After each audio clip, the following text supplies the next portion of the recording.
Bem, agora oficialmente sejam todas muito bem-vindas à defesa do trabalho de conclusão de curso do discente Esdras Ariel Pasque de Assis.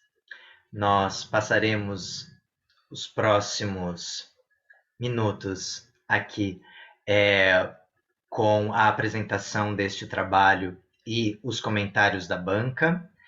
A apresentação se inicia com uma fala de Ariel que deve durar entre 10 e 15 minutos, em que ele apresentará o trabalho. Depois passamos para a apreciação da banca, professor Álvaro e professor Francisco Gaspar, com o mesmo tempo, de 10 a 15 minutos.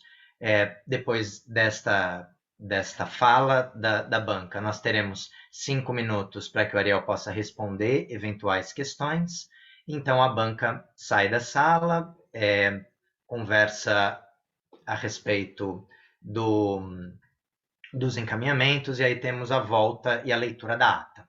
Então é isso que está previsto para esse momento. Gostaria de agradecer muito a presença de todas, agradecer à banca, digníssimos professores, muito obrigado por aceitar o nosso convite de retorno, depois da banca de qualificação, e te passo a palavra, Ariel, desejando uma ótima apresentação.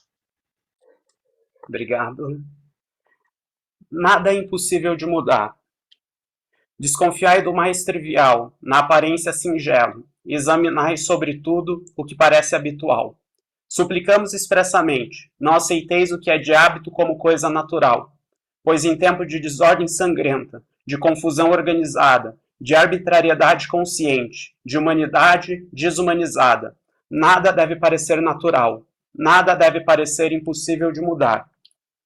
Bertolt Brecht.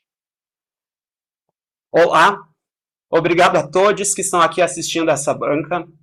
Antes de tudo, quero agradecer a todos que de alguma maneira contribuíram para que eu chegasse até aqui. Família, amigos, professores, toda a comunidade da FAP, artistas, palhaços, companheiros dos grupos Os Bonobos da Corte e Trio Elétrico de Teatro, meu maravilhoso orientador Diego Baff, a banca, hoje formada por Francisco Gaspar e Álvaro Bittencourt. Neste início, quero destacar o meu agradecimento e carinho para a minha turma do Bacharelado de Artes Cênicas, turma a qual, desses 4 anos de graduação, 2 foram separados, ao menos presencialmente. Assim, nestes tempos estranhos, encontramos novas formas de nos relacionar, de conviver e aprender uns com outros. Eu acho que cursar um curso de arte sempre deve ser desafiador. Porém, é inegável que esse foi, no mínimo, ainda mais peculiar. Não posso dizer que esse momento histórico é mais difícil do que outros, mas certamente ele é difícil. Não apenas pela pandemia, mas por todo o contexto social, político e econômico que estamos envolvidos. Obrigado por seguirmos juntos, obrigado por estarem aqui e seguirem lutando. Não acho que tempos melhores vêm tão facilmente, mas que juntos, como artistas, companheiros e amigos, possamos nos ajudar, nos fortalecer e mudar as coisas. Hoje, e de maneira bastante pessoal, percebo que meu trabalho, Brecht e Palhaçaria, o riso para a construção de novas lógicas de mundo, de alguma maneira tem a ver com essa intenção. Esse trabalho se inicia com a união de interesses de investigação. O primeiro, a palhaçaria, pois grande parte da minha ainda curta carreira bebeu muito das experiências que vão para o cômico, o absurdo e o ridículo, e principalmente o ridículo pessoal, em que encontro o meu palhaço que se chama Tico. Nessa pesquisa, apesar de não abordar diretamente a minha própria figura, de alguma forma há um diálogo entre ela e a busca que faço em minha vida artística. Outro interesse está vinculado ao teatro épico brechtiano, que tive a oportunidade de conhecer um pouco mais durante essa graduação em artes cênicas. O meu despertar para esse teatro ocorre primeiro por perceber nele um teatro que, através do distanciamento, produz pensamento crítico, provocando o público a se posicionar social e politicamente. O segundo é por este ser um teatro em que a diversão é um princípio básico, onde instruir e deleitar caminham juntos. Para estudar essa relação entre palhaçaria e o teatro épico me vale de vários autores, mas em especial de duas. O livro Prazer e Crítica, o conceito de diversão no teatro de Bertolt Brecht, da pesquisadora e professora brasileira Francimara Nogueira Teixeira, e a tese de mestrado Jovem Brecht e Carl Valentin, a cena cômica na República de Weimar. Com essas análises, entendo melhor a perspectiva que Brecht tinha do seu novo teatro, a influência que palhaços tiveram em sua trajetória, e com essa chave de leitura, analiso e traço pontes com palhaços contemporâneos, o argentino Tchaikovsky e o brasileiro Ézio Magalhães, buscando ter pistas do alcance de um tipo de riso que no artigo nomeio como riso dialético, ou seja, um riso que provoca reflexão e estimula mudança. Aqui, a primeira figura a ser trazida para a pesquisa não teria como ser outra. É Bertolt Brecht, alguém que dedicou a sua vida ao teatro, o qual destaca o contexto histórico em que cresce, quando jovem, uma Alemanha na iminência da Primeira Guerra Mundial e que ao longo dos anos vê a ascensão do nazismo em seu país. Alguém que buscava em seu teatro se opor ao drama burguês e que, apesar da produção teórica, não se prendia a crenças e realizava constantes experimentações para chegar ao teatro épico de forma como acreditava. Um teatro que não mostrasse apenas relações interhumanas individuais, mas sim os determinantes sociais dessas relações, e que apresentasse um palco científico, ou seja, um palco capaz de esclarecer o público e a sociedade a necessidade de transformá-la, capaz de, ao mesmo tempo, de ativar o público, de nele suscitar a ação transformadora. O fim didático exige que seja eliminada a ilusão, o impacto mágico do teatro burguês. Além do estímulo para a produção crítica do público, ou melhor, para que tal produção efetivamente ocorra, fazia-se fundamental para Brecht que o teatro fosse um espaço de diversão, de modo que os verbos instruir e deleitar deveriam ser ações que caminhassem juntas. Ele não queria uma diversão ingênua, em que o ato de divertir era o objetivo em si mesmo, mas uma que gerasse transformações reais. Para chegar a isso, ele se valeu de diversas experiências, em especial aquelas de caráter popular na sua época, como o boxe, pois pretendia transformar o teatro em uma espécie de arena esportiva, não pela competição, mas pela postura em que a plateia atua como especialista durante o jogo, em que a plateia se diverte, mas sabe que aquilo se trata de um jogo. E outra inspiração está na comédia. Brecht descobre a nascente da comédia na natureza da sociedade, mais do que na natureza do indivíduo. Descobre um meio de distanciamento pelo qual pode divertir o público e ao mesmo tempo instigá-lo. Ele buscava o riso, não um riso alicerçado em preconceitos e que mantém as estruturas sociais impostas, mas um riso prazeroso de descoberta e que pode abrir caminhos para se criar outras lógicas de pensamento e ação no mundo, um riso dialético. Uma das expressões artísticas em que Brecht vislumbrou o potencial para o alcance do distanciamento foi em palhaços, já que há anotações dele demonstrando a sua intenção de contratar palhaços para as peças para atuarem como interlocutores com o público. Dessa forma, as coisas que estavam sob o palco voltariam a adquirir realidade. Esse entusiasmo se vale pela inspiração que recebeu de um popular palhaço alemão que vinha dos cabarés, o Carl Valentin, tendo anotações que indicam que Valentin foi uma influência importante para que Brecht desenvolvesse a teoria do distanciamento. Ao observar Valentin, Brecht percebeu que o ator, ao provocar o riso, concedia permissão a si mesmo e ao público para a ultrapassagem dos limites do pensamento sério, oferecendo-lhe outra oportunidade para olhar o mundo. Assim, seria possível rir e, simultaneamente, compreender do que se ri. Brecht encontra em Valentin um modelo de representação acessível e crítico, sem perder a comicidade. A atuação de Valentin dá indícios de como Brecht compreendia o trabalho do ator no teatro épico, o qual não deveria fazer o espectador ser absorvido pela cena ao se identificar totalmente com o personagem, mas sim agir como um intermediário entre o público e o acontecimento teatral. Ao longo dos anos, Brecht se vale, em suas obras, de vários elementos usados pelo palhaço Valentin. A partir do maior entendimento da perspectiva de Brecht e a influência de Valentin sobre ele, na minha pesquisa, olho para o palhaço Tchaikovsky, um palhaço argentino que não usa nariz vermelho, nem roupas coloridas, tem estilo roqueiro e não quer parecer bonitinho.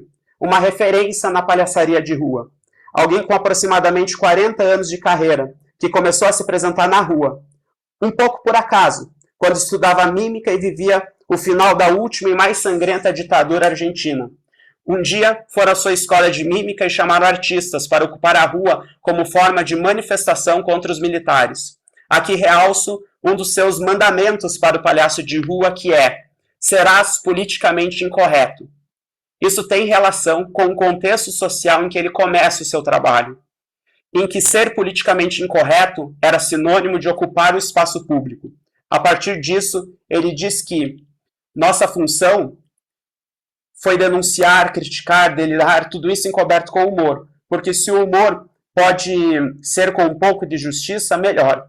De alguma maneira, os palhaços têm utilizado o humor para fazer justiça. Eu analiso um dos seus espetáculos, o Antiópera, em que percebemos que ele constantemente quebra a ilusão do público, algo que ele adquiriu provavelmente da sua experiência na rua. O simples fato de trabalhar à luz do dia, sem os aparatos cênicos ilusionistas, o que permitia as pessoas se olharem umas às outras, encantou-o profundamente. Tudo isso era para ele até então desconhecido, já que estava acostumado a assistir espetáculos em salas escurecidas, sob uma atmosfera mágica. Estar na rua para Chacobat pareceu algo extraordinário, pois a rua não é mágica, a rua é humana. Uma das cenas mais conhecidas do Chacobat é a da torta, algo habitual em espetáculos de palhaçaria, em que se joga tortas na cara de um palhaço. Entretanto, nessa cena ele traz todo o simbolismo que aquela torta representa. Esse número é a síntese de todo o mundo. Metade do mundo tem tortas para jogar, a outra metade um rosto para receber. A torta é a representação do poder e uma metáfora sobre desigualdade social e injustiça. Ainda na mesma cena da torta, Chaco estimula uma tomada de decisão do público. Ele convida alguém da plateia a ir para o palco e entrega uma torta na mão da convidada. Posteriormente, Chaco também aparece com uma torta. Tendo em conta todo o simbolismo que a torta representa, são apresentadas ao menos 4 possibilidades do que pode ocorrer. A convidada pode jogar a torta em Chaco ou em si mesma, e Chaco também pode jogar a torta nela ou em si. Nesse dilema, não parece haver uma resposta correta e possivelmente consiga-se produzir outra solução não apresentada, como, por exemplo, sair e não jogar a torta em ninguém. Entretanto, a participante e todo o público são estimulados a pensar sobre tudo que envolve aquela decisão, sendo que a convidada da plateia precisa assumir uma postura perante aquilo que é apresentado, pois a torta que está em sua mão naquele momento representa poder. E ela tem a liberdade de eleger o que fazer com ela, oferecendo assim, não apenas um produto divertido a seu público, mas a possibilidade de produzir junto com o artista. Com esse gesto, parece que o palhaço argentino consegue divertir a sua plateia e, de alguma maneira, instruí-la, sem impor valores morais, mas provocando o público a raciocinar sobre aquele momento e a ter uma consciência social mais complexa. Aí pode-se atribuir um exemplo de riso dialético. A outra figura que analiso é Ézio Magalhães. Ézio é sócio fundador do Barracão Teatro em Campinas, companhia que investiga a linguagem da máscara e costumeiramente toca em temas que envolvem relações de poder através de um teatro popular e cômico. Ézio é palhaço e o seu palhaço se chama Zabobrim. O espetáculo analisado foi o WWW para Freedom, peça que surge em 2003 e tem como disparador a Guerra do Iraque, que começou com uma invasão lançada com o nome de Operação Liberdade do Iraque, pelos Estados Unidos. Ela ocorreu tendo como pretexto levar liberdade e democracia ao país. Mas, como posteriormente foi evidenciado, as reais motivações eram geopolíticas e econômicas. A partir disso, ele começa a construir uma peça que ele não aponta o dedo para o público do porquê não estarem fazendo alguma coisa perante aquela situação, mas questiona a si mesmo.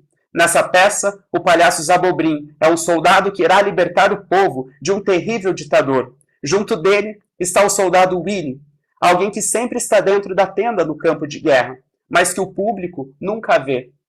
A reviravolta na história ocorre após o suicídio de Willy. É aí que Zabobrim passa a questionar o tipo de liberdade que uma guerra levaria ao povo.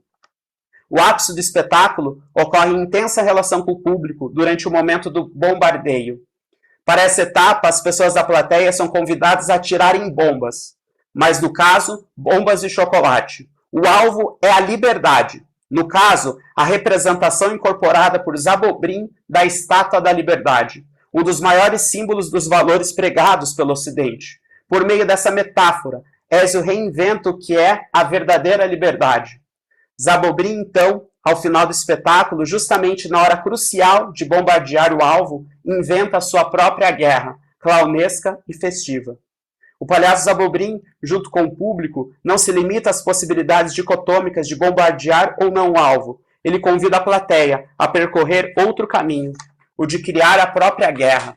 Uma guerra à maneira de um palhaço, que se vale de outras lógicas, as quais podem ir além de uma visão cartesiana de mundo. O convite que parece ser realizado no espetáculo é o de que, para a construção de outro mundo, há de se travar outras formas de guerra, ou há de se reconfigurar a ideia de guerra em si. Uma guerra, não guerra, que desmonte a forma, como por exemplo a bomba, que passa a ser um doce de confeitaria, e nada mais. Tanto em algumas cenas de Chaco, quanto de Ézio, identifico um convite para agir sobre a realidade, e digo, tal como Brecht, fazer a revolução. Esse é um pouco dos elementos que estudei na minha pesquisa. Dentro do tempo disponível não foi possível expor pormenores, mas mais do que fechar uma discussão, desejo que esse estudo seja uma abertura para perceber a função que o riso pode ter, em especial da palhaçaria, e que sim, o riso pode ser muito poderoso para a compreensão da realidade e sua complexidade. Acredito que esse estudo envolvendo Brecht, palhaço e riso dialético gera movimento em direção a uma perspectiva necessária, pois se ainda existe desigualdade, ainda é preciso encontrar as ferramentas adequadas para combatê-la. E, como ator, palhaço e pesquisador do campo das artes cênicas, aparenta ser aí o meu lugar para encontrar tais ferramentas. Muito obrigado a todos. Muito obrigado, Ariel. Peço por gentileza que você pare de compartilhar a tela.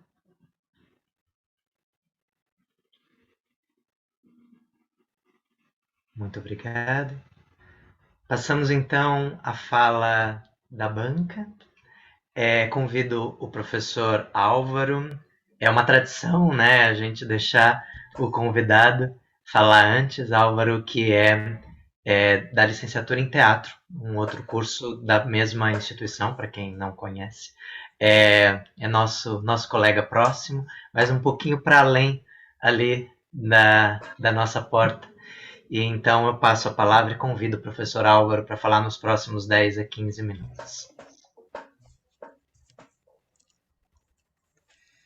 Boa tarde a todos.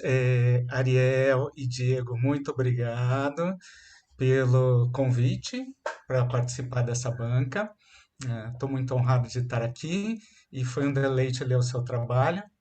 Então, eu gostaria de começar falando sobre as qualidades que eu observei, em primeiro lugar, no trabalho, e depois vou fazer algumas sugestões que não são correções, mas são porque não vejo correções a fazer, mas são sugestões no sentido de, quem sabe, te ajudar, né, nessa reflexão que você está fazendo, certo? E aí, conforme for o nosso tempo, a gente, eu posso fazer mais alguns comentários também que eu observei, né? Então, gostaria em primeiro lugar, elogiar a sua escrita. Ariel escreve muito bem, muito corretamente, aí, com muita fluidez, com clareza, e me parece que você escreve em conjunto com o leitor. Eu me senti contemplado o tempo todo quando estava lendo o seu texto, no sentido de que você estava me conduzindo, né, facilmente pelo seu raciocínio, né, sobre Brecht e sobre esses palhaços, a palhaçaria, né? Achei também que está bem fundamentado o teu trabalho e achei você cuidadoso quando aborda alguns conceitos, que acho uma grande qualidade. Cuidadoso, por exemplo, ao abordar o conceito de clown e palhaço, ou ao abordar o conceito de gestos, onde você explica bem como que você está usando especificamente no teu trabalho esses conceitos. Isso eu acho que é de muito valor, assim, porque são conceitos, né, muitas vezes polêmicos e que tem várias leituras. Então, é importante a gente mostrar de que forma a gente está usando aquele conceito, né? Principalmente quando você está falando de um autor, né, como Brecht, que vamos dizer, em tempo histórico está um pouco distante da gente, a gente não tem condições de reviver o que ele, o que ele fez, o que ele pregava. A gente pode intuir, né? Então, parabéns por essa escrita nesse sentido, esse cuidado, e achei também no seu projeto de trabalho, né, de textual, né, no teu trabalho individual de pesquisa, gostei muito das suas escolhas, então vou parabenizar por isso também. Por falar do Brecht, nesse momento que vivemos, que parece que a cada instante é mais importante, falar dele, retomar o trabalho dele, né? Parece que ele está vivendo nesse momento, que ele está falando sobre a nossa realidade quando a gente lê, né? Os trabalhos dele, os textos, as peças que ele escreveu, né? Quando a gente reflete sobre o trabalho dele, parece que a gente está refletindo sobre o nosso momento hoje no Brasil, né? Então, gosto muito de você ter escolhido, né, esse tema para o seu trabalho, é, por essa atualidade, por essa contemporaneidade. Também acho muito pertinente a escolha de abordar o Brecht por um viés cômico, que não é o habitual, né? Mas que eu acho que é muito pertinente. Assim. E acho que acaba fundamentando, isso se fundamentando de uma maneira muito coerente, né? Porque a gente pode entender também estranhamento, distanciamento, com algo que também tem um efeito cômico, né? O estranhamento ele muitas vezes nos provoca um efeito que é cômico. Muitas vezes esse nosso riso ele vem por um estranhamento, né? Um reconhecimento que ao mesmo tempo é um estranhamento. Também por abordar a arte e o riso no sentido de possíveis transformadores das nossas lógicas de mundo. E acho isso muito pertinente, porque, no meu entender, a arte e a comédia não conseguem, talvez, mudar o mundo, mas podem mudar a lógica de se perceber o mundo, né? Então, e também acho muito pertinente a sua ideia de riso dialético, e depois eu vou fazer um comentário sobre isso na continuação da minha fala, se eu conseguir tempo para isso. Então, agora eu vou passar minhas sugestões, ok, Ariel e Diego? Então, em primeiro lugar, assim, eu vou fazer essas sugestões, né? Como eu falei, não são correções, a meu ver, é uma oportunidade de refletirmos juntos sobre o seu trabalho, no sentido de que ele pode ter uma continuidade, seja através de uma possível publicação, seja através de uma continuidade de pesquisa. Em primeiro lugar, né, você coloca para a gente um artigo, e assim, se o teu objetivo é correr por uma publicação, né? Então a estrutura do artigo ela é muito mais enxuta do que a que você colocou aqui. Eu acho que você deve estar a par, mas assim, é, sendo radical na leitura, assim, o teu trabalho, se fosse um artigo, ele iniciaria na página 9 somente. Então, toda essa introdução que você faz, né, vamos dizer, estética ao seu trabalho, não caberia dentro da proposta de uma estrutura de um artigo. Então, o artigo ele já é um trecho de uma revista. Então, ele já vai ao ponto que ele quer discutir. Então, você já entraria fazendo o seu resumo e daí talvez a sua epígrafe, se você gostaria de colocá-la, mas antes da introdução e não como uma página introdutória, né, lá na frente. E, e isso daí já estaria na mesma página que estaria o título do teu trabalho e onde estaria também os autores do trabalho, né? Então, o artigo ele tem essa estética mais enxuta, assim, né? Aí, fazendo algumas sugestões sobre algumas colocações suas do texto, controlando aqui meu tempo para não me perder, aí são sugestões mesmo, né? Minhas para você. Lá na página 22 do teu trabalho, você faz uma colocação que, no meu entender, confunde um pouquinho. é, Só um minutinho para eu achar aqui a página. É, Confunde um pouquinho o conceito de drama com o conceito de tragédia, no meu entender. Então, lá no meio da página 22, você fala assim, que, hum, falando do Brecht, né? A função de aproximar a figura do palhaço a alguém que carrega contradições do ser humano e de suas relações sociais, em vez de entregar ao público uma personagem moralmente purificada, o que seria muito similar a um tipo do herói dramático, né? E eu entendo que o herói dramático não tem, não vive, digamos, essa faceta, não vivencia, assim, no texto, essa faceta de ser moralmente purificado. Vamos pegar as mulheres, por exemplo, que já é um exemplo mais radical, assim, né? Por exemplo, Nora, da Casa de Bonecas, ou, então, a Senhorita Júlia, do Strindberg, né? Não me parece que elas terminam o texto moralmente purificadas, de alguma forma, que elas se purificam, né? Parece que leva a um eterno conflito, né? Uma eterna busca, um eterno não encontrar, né? Então não vejo purificação no drama, mas na tragédia, assim, né? Eu entendo dessa forma, né? Sugestões aqui que eu vou te dando. Aí, indo para a página 23 e daí na 26, aí isso não é nada que você precise olhar pontualmente. Você faz as colocações sobre os teus as referências de palhaço que você coloca, né? Tanto Tchakovati como Ezio Magalhães, daí você coloca a referência do vídeo que você está falando dentro do corpo do texto. Eu daria a sugestão de que você colocasse como nota de rodapé. Tá? Por que isso? Porque, assim, primeiro que suja o teu texto de uma certa forma, porque tem ali um link, né? E depois porque atrapalha o teu texto. Não tem como a gente passar por ali sem querer ver o vídeo. E daí a gente vai lá pro vídeo e daí depois a gente volta pro teu texto. Parece que atrapalha um pouquinho o teu raciocínio. Enquanto você está na nota de rodapé, fica uma opção para o leitor, né? Ele vai ficar curioso para ver esse vídeo, ele vai ver, mas ele vai ver no momento que para ele seja interessante, para ele entender o que você está colocando. Tá entendendo o que eu estou falando, Ariel? Sobre especificamente os links que você coloca dos vídeos, certo? Ok, excelente. E daí vamos lá para o final do teu texto, tá?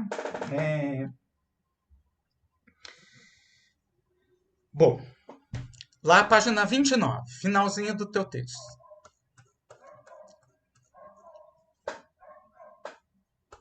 Beleza, temos tempo.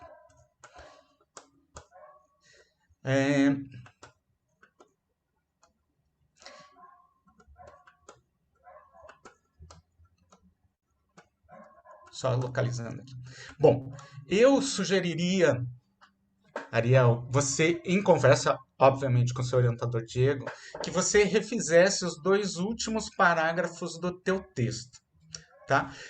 Por que eu estou dizendo isso? Que você refizesse, não. Eu falei de uma forma incorreta. Que você repensasse esses 2 últimos parágrafos e visse se você gostaria de reelaborar um pouquinho eles. Eu acho que a última frase do teu texto é muito boa. Eu vou ler aqui rapidamente. Entretanto, por meio da lógica do palhaço, que muitas vezes parece absurda, eles podem, né, por meio da lógica dos palhaços, aí faltou um plural, tá? Que muitas vezes parece absurda, eles, né, os palhaços, podem nos propor uma nova lógica para esse mundo capitalista. Uma que desnaturalize injustiças e desigualdades sociais. Me parece que todo o teu texto conflui para essa frase final aqui, né? E a tua conclusão, obviamente, também para ela. Mas me parece que esses 2 últimos parágrafos, eles não afunilam para chegar nessa frase. É, Parece que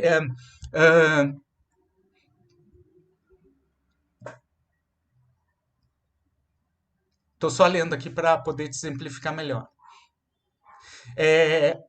por exemplo, você fala de você como ator, pesquisador, mas não chega. E isso não é algo que você está colocando antes, né? Então não chega a concluir para a gente que isso é o que você almeja, né? É, você fala assim, por exemplo, os palhaços estudados não nos apontam uma perspectiva que seja infalível. Tá, isso é óbvio que não vai ser nunca uma perspectiva infalível, tá? Dentro de um texto mesmo de um trabalho teatral.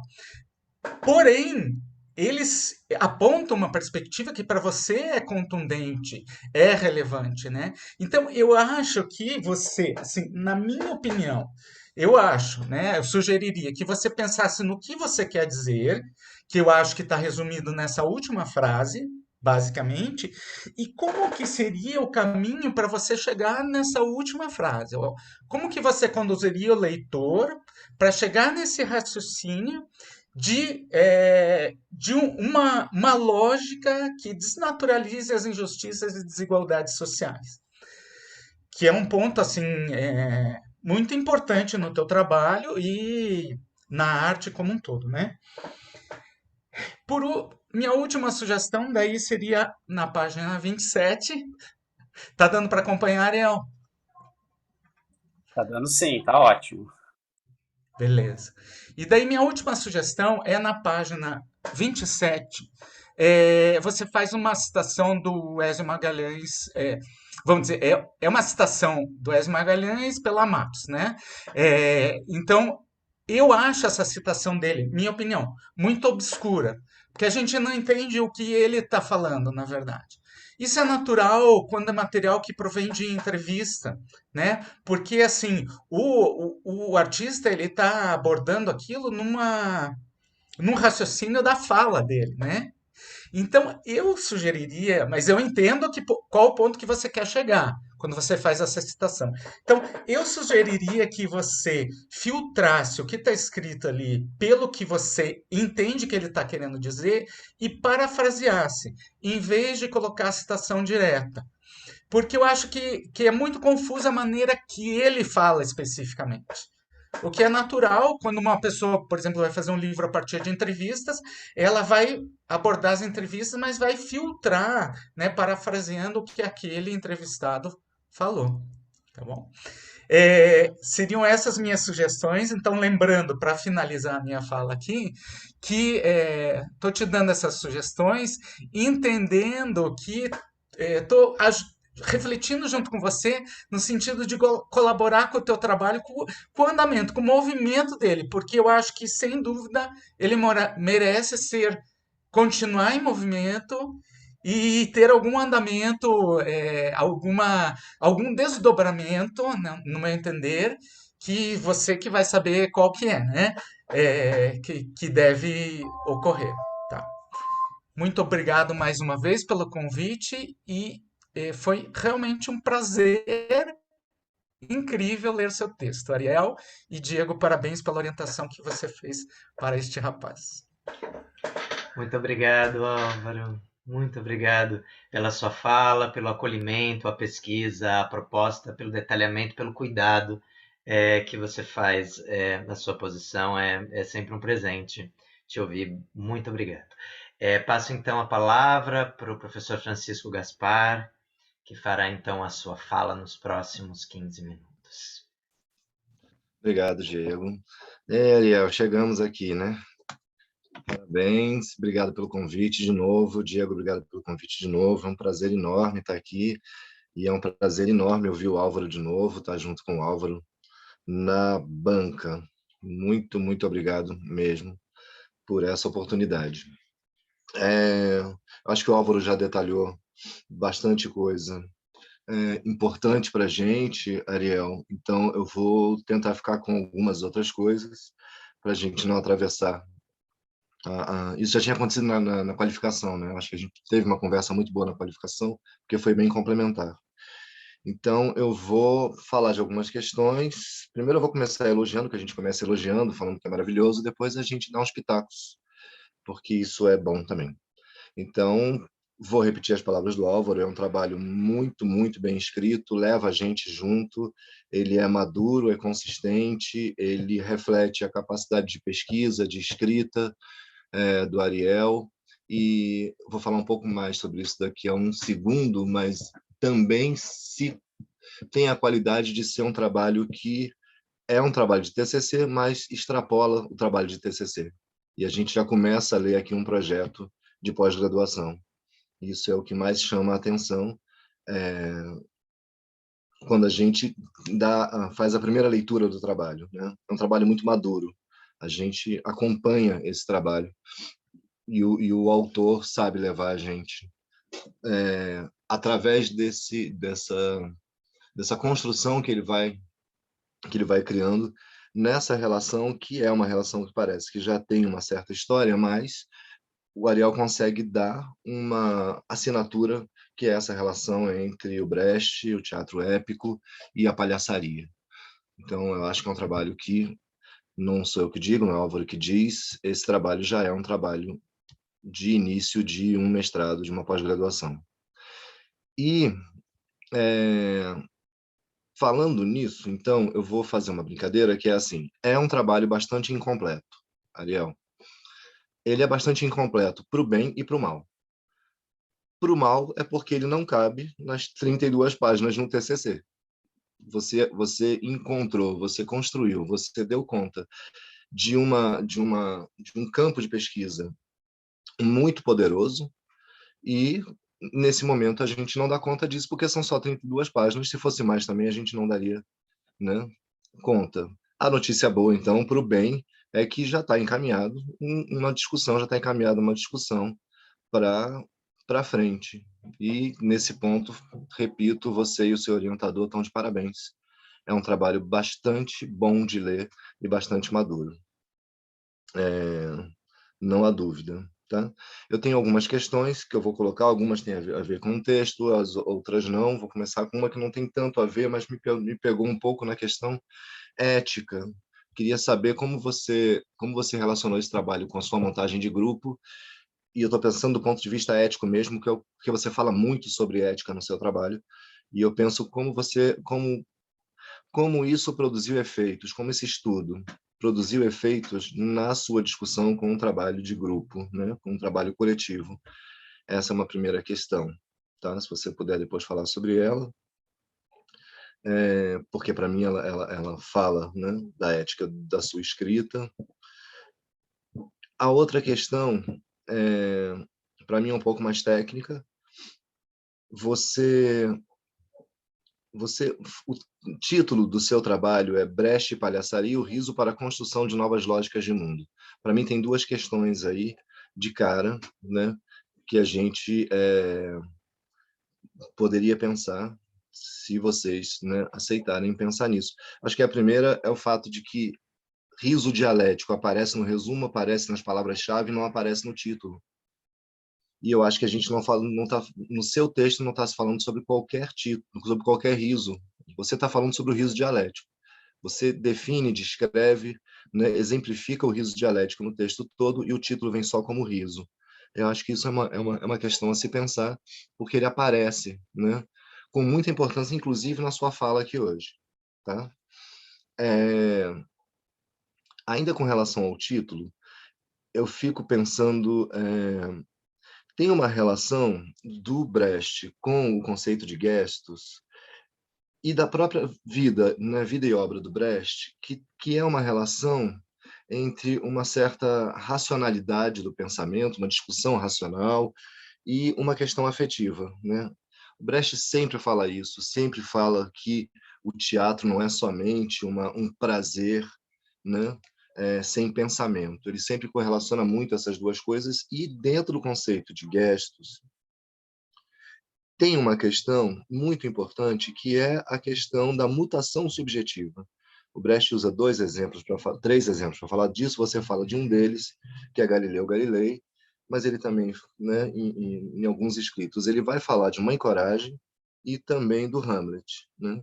Então, o que é o gestos? Sim, é a mostragem da relação no texto original, né, de homens em sociedade, historicamente. Pronto, essa é a explicação do que seja Gestos. Mas para falar de Gestos, o Brecht vai falar de momentos históricos de mudança da ordem mundial. Então, ele vai falar da guerra em Mãe Coragem, ele vai falar do personagem do Hamlet como alguém que não entendeu a passagem da Idade Média para a modernidade. Ele vai falar dessas figuras, né? A figura do cientista que não entende a questão ética, né? Como Galileu, e a relação de Galileu com a criação, a construção da bomba atômica, por exemplo, não tão diretamente, óbvio. Mas não estou falando que o Galileu construiu a bomba atômica, tá, gente? Estou falando que ele usa a figura do Galileu para discutir a questão ética do cientista. Ele vai sempre colocar momentos de passagens históricas, onde a gente não tem muito claro, a gente não sabe muito claramente quais são os critérios que a gente tem para viver. Eles não, né, você mesmo escreve no texto, né, e você coloca, né, você pega o texto da epígrafe, né, não naturalize nada. Quanto mais passível de ser naturalizado, mais a gente tem que criticar. Então ele vai pegar exatamente momentos históricos que não são momentos de crise. E na crise ele consegue, né, abrir, né, a subjetividade e abrir e investigar, identificar as subjetividades, porque o próprio tempo já permite, né? A crise já permite que se faça isso, né? Enrolei isso tudo para falar que eu, de certa maneira, eu pessoalmente, tá? Não tem nada a ver com o Diego, com o Ariel, eu não usaria a palavra lógicas de mundo, tá? No título. Eu acho que não se trata de uma questão de novas lógicas de mundo, eu acho que se trata de construção de novas sensibilidades, de construção de novos modos de existir, tá? Porque aí, quando a gente fala de lógica, talvez a gente esteja pendendo para um lado que me parece que está muito próximo de alguma coisa mais naturalizada, ou desconsiderando o afeto, coisa que o Brecht não fez, tá? Vou continuar. Então, são essas questões, né? Então, o texto fala basicamente sobre riso dialético e fala de um outro conceito que você traz muito claramente para a gente durante toda a leitura e traz na sua apresentação hoje também, que é diversão. E eu acho que você estabelece a diversão no seu texto, mas eu acharia que você poderia desmontar mais esse conceito e pensar esse conceito nas suas partes, nas suas funções, junto com o Brecht, junto com a palhaçaria. Estou na ordem da opinião ainda, tá? Mas me parece um pouco isso, tá? Não é qualquer diversão, né? Quer dizer, não é qualquer prazer. É o prazer de desmontar uma máquina e remontá-la. Isso é muito importante, né? Não é o riso fácil, como você fala com relação ao Chaco, né? Não é um riso fácil do politicamente incorreto que sacaneia o outro. É o politicamente incorreto que não permite que as coisas, que as ordens estabelecidas se estabeleçam cada vez mais. E eu acho que a palavra diversão, o conceito de diversão, poderia ser um pouco mais trabalhado no seu texto, tá? Vou ver outra coisa aqui. Isso, tá? E eu acho que pensar a partir da diversão é um dos pontos que vai levar você a estabelecer um trabalho, a abertura maior para esse trabalho, que já é um trabalho já pronto, né, para uma discussão mais ampla, tá? Aí eu vou para outro ponto. O Brecht era um fazedor, né? Um encaminhador de propostas. Ele era um fazedor. O Brecht não era necessariamente um teórico somente, não era necessariamente alguém da prática. O Brecht era um cara que fazia muito, praticava muito e pensava muito sobre o que praticava. Acho que é muito bom tomar o Brecht, né? O pensamento brechtiano a partir dessa chave de compreensão, porque em algum momento você faz uma relação muito direta com relação à diversão, Brecht, Cal Valentim. A ligação é muito direta. Eu acho que tem que tomar cuidado com isso, porque eu acho que a gente está falando de alguém que está muito colado ao espírito do seu tempo. E você fala um pouco disso no texto, mas você não avança. As inovações que você fala do Brecht e alguma crítica social que você diz que é do Brecht e faz uma correlação com o Cal Valentim, são proposições de uma época, de vários artistas, vários pensadores. A gente tem que pensar, por exemplo, você coloca algumas questões sobre estranhamento ou quebra de quarta parede, a gente não pode falar isso do Brecht sem lembrar do Piscator, Max Reinhardt, a gente não pode pensar de outros criadores europeus e alemães que já estão fazendo isso. Tá? Então, assim, isso não é só do Brecht. O Brecht leva a algum lugar que é muito importante para a gente, ele né, potencializa essas questões, aglutina essa discussão em torno da sua figura do teatro que ele produz, mas ele não é o criador absoluto de muitas dessas soluções. Isso é importante porque a gente vai precisar entender isso mais lá para frente, quando você vai falar dos palhaços. Eu não estou marcando o texto, me manda ficar quieto quando for necessário, tá bom, Diego? Se já acabou aí, lascou, tá bom? Aí eu acho que 3 minutos. Tá bom. Aí eu acho que não há uma relação, estava no título até agora. Eu acho que não há uma relação tão direta entre Cal Valentim, Brecht e palhaçaria contemporânea. Tá? E eu não acho que essa relação seja do passado para o presente. Eu acho que essa relação ela é de mão dupla. A gente já tinha falado isso na qualificação. Muitas das questões que você fala que são do Brecht, muitas das soluções que são do Brecht, são soluções que vêm, me parece que vêm da história do clown, da história do palhaço, tá? É, que valeria a pena trabalhar um pouco mais essa correlação, tá bom? E, de novo, eu não acho que a questão seja só Cal Valentim, há texto do Brecht e que ele fala da relação do palhaço, desculpa, entre aspas, tá? Do Chaplin, que é o Carlitos, com relação ao conceito de estranhamento. Tá? E a Ópera de Pequim não era necessariamente uma coisa extremamente séria. Tá? A ideia de diversão também estava ali na Ópera de Pequim. E eu prefiro o conceito de estranhamento, só para jogar a conversa fora, quando a gente vai falar desse conceito de Verfremdungseffekt, porque ele vem de um conceito dos formalistas russos, que é o Ostranene, e me parece que, na origem russa, Ostranene é uma palavra que fala de estranhamento. O distanciamento, para mim, está na mesma lógica. Está na mesma lógica da palavra lógica. Né? Eu gosto muito mais de estranhamento porque nos leva a pensar as questões um pouco mais a partir da lógica, desculpa, a partir do campo da afetividade. Tá bom? A noção de gasto a gente falou, estranhamento a gente falou, a noção de diversão, tá? Pensar a diversão a partir do estranhamento é pensar a ideia de desmontagem e remontagem, tá? Que já aparece em muitas das obras do Brecht e aparece no seu texto, né? O cômico ele não é necessariamente situado, né, num lugar específico, ele atravessa a obra do Brecht, ele é pensado.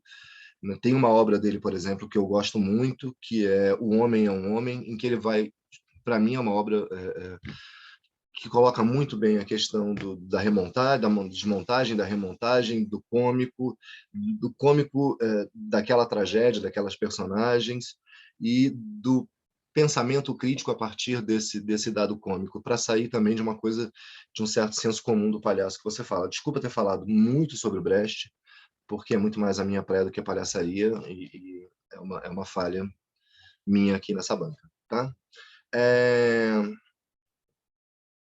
Já falei dos detalhes, papapá.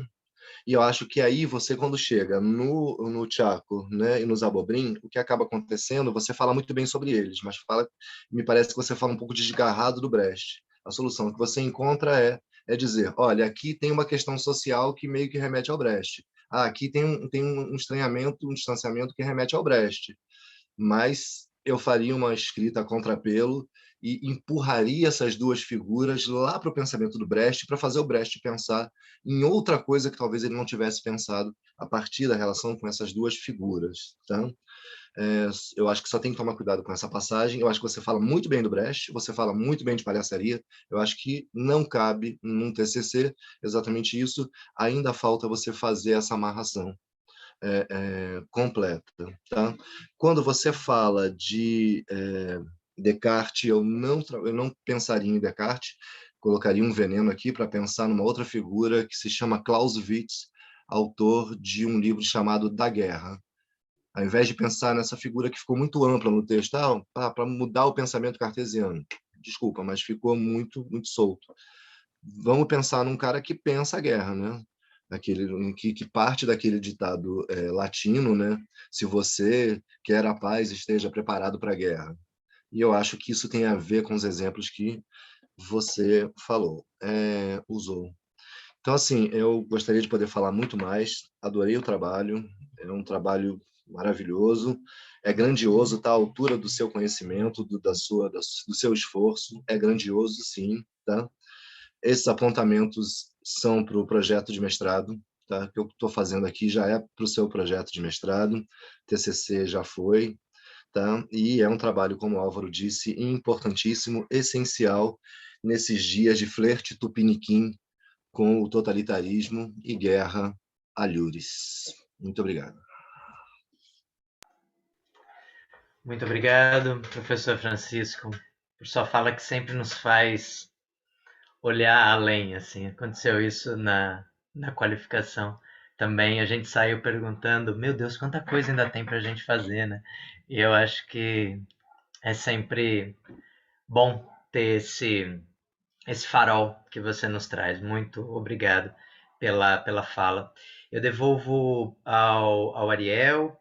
A gente está com um tempo um pouco limitado, especialmente porque o professor Álvaro precisa sair, então não é o caso de correr, mas só tentarmos aparar aí as arestas. Aproveito para dizer, Francisco, Álvaro, mandei uma mensagem no Teams para ver se a gente consegue fazer a nossa reunião por lá. Se vocês conseguirem estar online, a gente abre uma salinha lá. Eu acho mais simples do que abrir uma salinha aqui, e a gente pode conversar por lá depois que o Ariel, claro, fizer os apontamentos dele. Ariel? Bem, primeiro, obrigado de novo, Álvaro e Francisco, por todos os apontamentos que foram trazidos. Já no nosso encontro de qualificação, reverberou muitas coisas que foram faladas e não dei conta de tudo que veio naquele momento, não dei conta e eu acho que está tudo bem, eu acho que o processo de pesquisa é sobre isso também.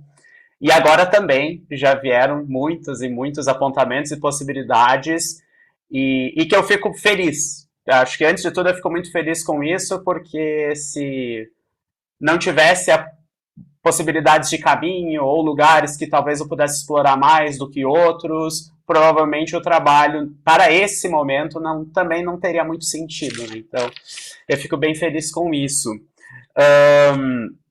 Enfim, acho que tem vários detalhes, né, que foram trazidos e que todos eu vou olhar com bastante carinho, pensando aí no avanço desse projeto, porque é uma intenção, sim, continuar, seguir pesquisando, seguir investigando.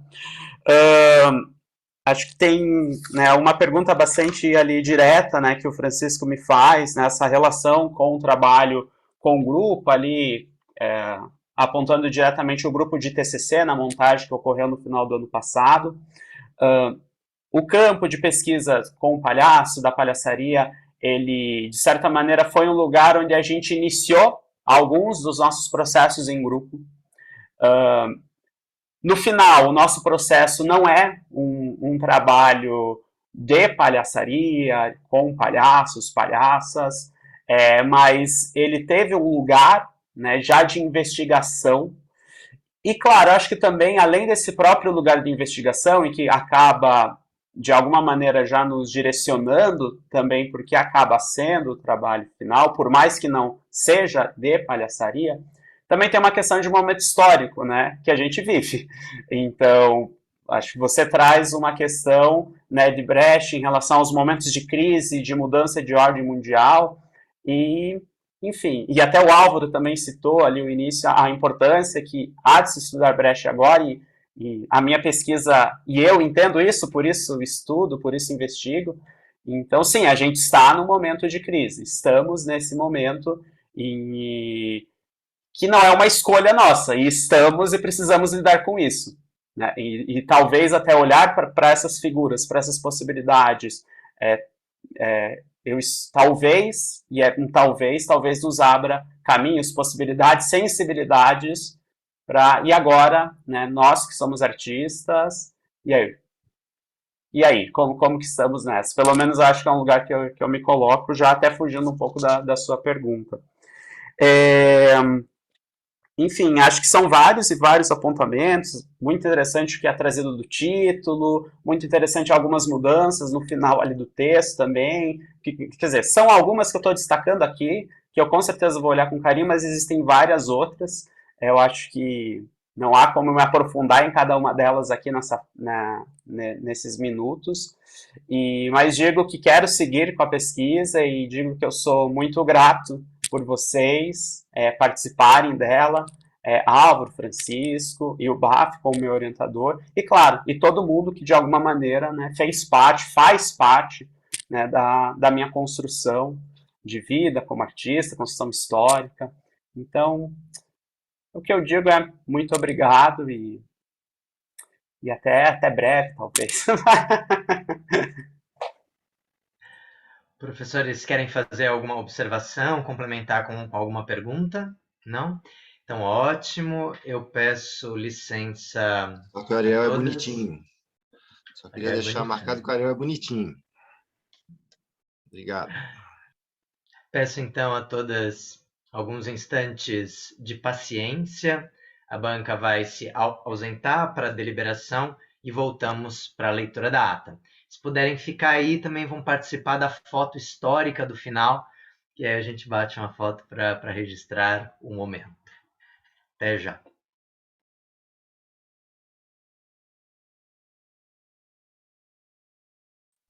Oi, amables.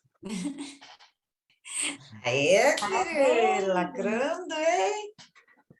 Não sei, eu tô existindo, é o que eu tô fazendo. Tá lacrando aí, ó. Ah, gente.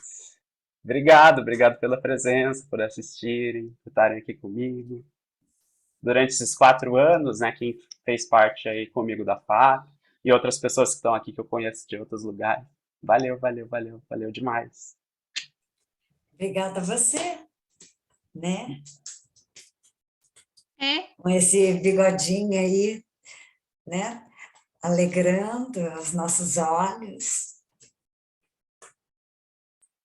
Bigodinho. Bigodinho sempre estará firme e forte aí.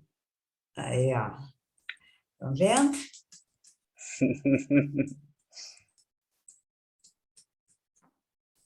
Escuta esse grupinho da palhaçaria aí. Chegam, ficam todo tímidos, assim. Cadê, né? Cadê as palhaçadinhas pra gente ver? Né? Cadê? Eu sei que Né? tem uns aqui. Tem uns aqui que eu já encontrei com palhaço, palhaça. Né, Júlia Vidal? Né? Guilty. estamos aí, né? Estamos sempre. O Massa, que sempre tá, né? O Massa tá em todas de artes cênicas, né? Tipo, O Massa é onipresente, cara. Tecnologicamente ele é. O Massa é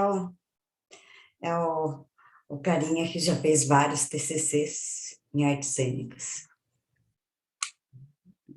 sim, ele já seria um pós-doutorando, ele só não tem os títulos, mas ele já tem toda a carga horária já. Não, daqui a pouco a gente chama para ele ficar de avaliador nas bancas, tá?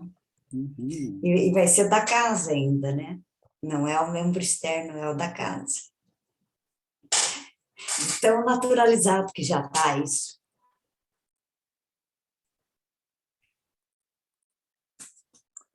E esse povo que demora. Amigo! Eu não consigo, nossa, eu tava aqui na banca ouvindo e falei, nossa, caramba, meu amigo! Ele é o meu amigo. Fui na casa dele domingo. Ele é uma pessoa normal. Não sou normal, não. Isso não. Isso mesmo, amigo. Acaba com eles. Nossa, demais. Não tem o que falar. Obrigado só. Gente, é que agora eu tô morando no São Francisco, né? Então, me mudei. Onde no São Francisco que você Sabe o mora? Espaço Abragem? Sim. Exatamente do lado. Tipo, não é próximo, é exatamente ao lado do Espaço Abragem. Não é tão perto aqui de casa. Você tá onde? Eu estou perto da Praça do Gaúcho, eu estou bem pertinho da AD. Da AD. Sim, sim, sim. Ah, mas é 15 minutinhos a pé. Tipo, rapidinho, rapidinho. Vem É, aqui. 15, A gente vai aí. 15 minutos, 15 a 16 minutos caminhando bem rápido. Uhum. A gente tá indo aí, então, Liz. Depois aqui É. dessa banca, tá todo mundo aí. Já deixa as portas trancadas, então. Não, que minha casa tá uma bagunça. Vamos comemorar. Então, aí é bom porque a gente faz uma festa, a casa já tá bagunçada mesmo, então não tem problema. Abriu um bar, não abriu, Liz? Abriu um bar ali perto do Gaúcho, que era o bar do Pudim, abriu outro, dá pra gente. Abriu outro, não fui ainda, não tenho ideia do que seja esse novo. Também não. Gente, Agora é o Bar do cabelão do Pinhão. Carlos. O que dá 2 anos de pandemia sem a gente ver as pessoas? Tá enorme, né, Álvaro? Saudades de você. Só assim vai Ele ser. aprendeu com amável. o Diego. Oi, tudo bom? Verdade, Diego também, né? Hoje eu percebi como teu cabelo tá grande hoje na reunião. Momentos. Gente, estamos esperando um segundinho para a volta do professor Francisco, que deve ter se perdido aí entre os links e tudo mais. E as lentidões, né, da internet. Pegou ali uma via mais movimentada. Professor Não tem Francisco. problema, porque a gente estava fazendo palhaçada aqui. Ah, que bom. Uhum. Faz parte. Ó, chegou. O professor Francisco está entre nós? Ele está no meio de nós. Bem, passo então a leitura da ata. Queria convidar todas as pessoas que puderem, no final da leitura dessa ata, abrirem a câmera, a gente fazer uma foto final antes da gente liberar o professor Álvaro, que vai sair correndíssimo. Então, bora lá. Aos 24 dias do mês de fevereiro de 2022, reuniram-se em plataforma virtual os professores Diego Elias Baffi, orientador, junto a Francisco Gaspar Neto e Álvaro Bittencourt, membros da banca, em banca de defesa do artigo Brecht e Palhaçaria, o riso para a construção de novas lógicas de mundo, apresentado pelo discente Esdras Ariel Pasque de Assis, como requisito para obtenção do título de bacharel em artes cênicas. Na excepcionalidade do acontecimento dessa sessão por videoconferência, em virtude das restrições presenciais trazidas pela pandemia do novo coronavírus, essa ata seguirá assinada apenas por mim, com ciência e aprovação dos membros da banca, bem como a ciência do discente. Após a defesa, a banca reuniu-se para avaliação, considerando o memorial aprovado. Aê! Viva! Obrigado! Parabéns, Esdras! Ai, Parabéns, amiga, que surpresa! Parabéns, Ariel. Nossa, Parabéns. que surpresa, ele conseguiu! Gente, bora. Vamos bater a nossa foto. Vai lá. Todo mundo sorrindo. E 3, 2, 1. E foi. Deixa eu ver se saiu, porque eu acho que só eu bati essa foto, né? Deixa eu ver se saiu direitinho. Ficou ótimo. Aê. Gente, obrigado pela presença de todas. Tem banca agora às 18 horas. Até lá, se quiserem ficar aqui um pouquinho conversando com o Ariel, à vontade, a sala vai ficar aberta. Eu só pararia de gravar, Ariel, porque sabe lá o que eu vou falar nesse momento. É verdade. Pior que a gente no intervalo tava falando umas bobagens, ficou tudo gravado. Então, gente, muito obrigado.